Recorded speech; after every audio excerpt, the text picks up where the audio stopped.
Cara, como é que tu enxerga essa mídia social bolsonarista?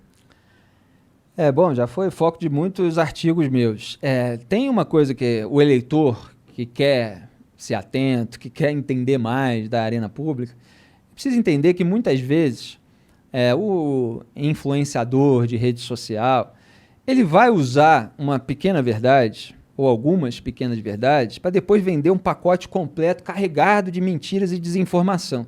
Então, vários desses bolsonaristas, eles tiveram alguma projeção apontando coisas que a esquerda corrupta, por exemplo, fazia.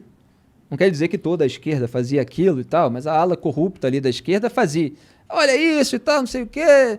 E, sei lá, a imprensa não mostra, eles generalizam, eles não focam, né?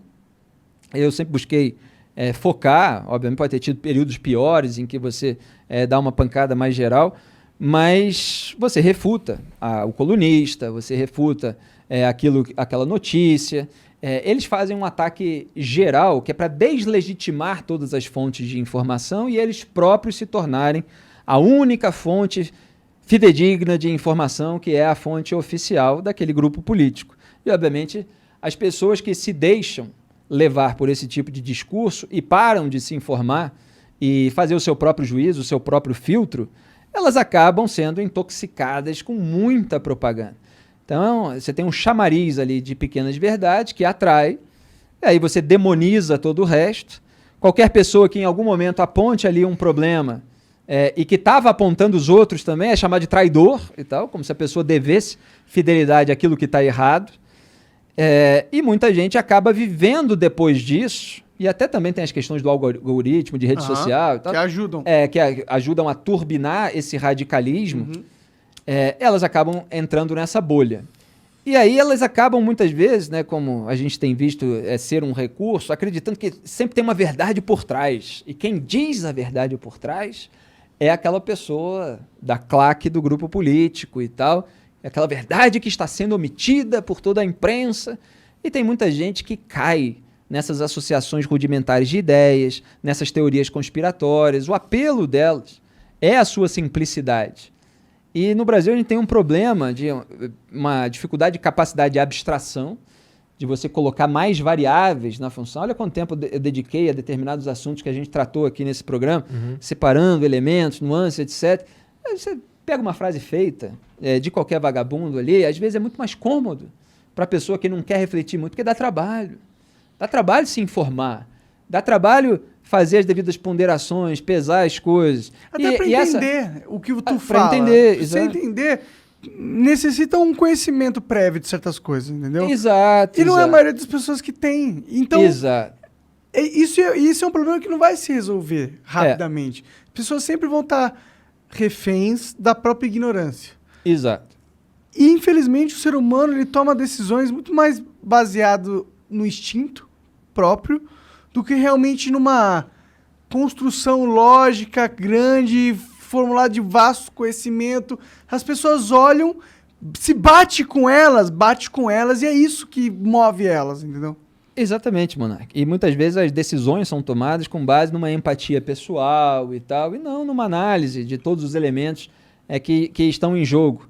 E às vezes a pessoa faz parte daquele grupo político, voltando a um assunto que a gente já tocou, é aquele grupo social dela.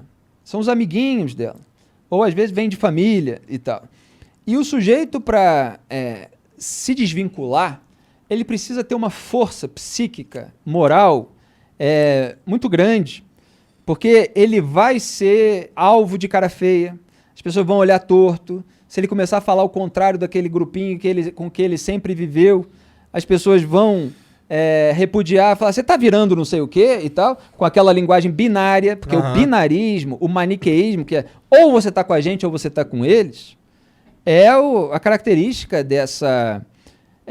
desse confronto tribal. Então o sujeito se sente pertencente a uma tribo. Sim. E essa sensação de pertencimento, de identificação, ela é muito importante para pessoas que talvez não tenham sido amadas o suficiente dentro de casa, talvez não tenham encontrado certas realizações, certas conquistas na vida. Porque aqueles que têm uma base e tal, estão um pouco se ferrando para falar que o português claro, sem que recorrer ao palavrão, né? Você viu que eu fui até brando, né? Ferrando. Mas a gente tenta manter a elegância. Eu falo né? por vocês, estão um pouco se fudendo. Pois até perdi o raciocínio.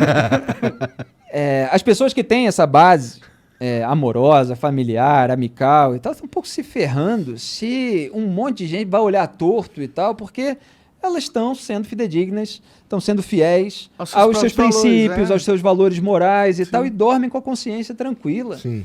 Eu tô pouco me lixando se tem claque de grupo político que tá de mal, que tá falando mal e tal, não sei o quê. As pessoas às vezes falam assim, né? Você ficou chateado com fulano, você ficou magoado. Isso é papo de menininho, de menininha, né? De 12, 10 anos. A pessoa se revelou um picareta pra mim, tchau, um abraço. Eu quero distância daquela pessoa.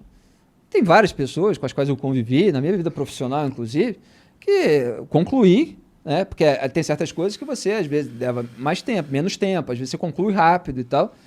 Pessoas que são picaretas, que são pilantas, eu tô felicíssimo longe delas. Olá, eu quero não é que um elas, cara desse, não eu é? quero que elas fiquem longe.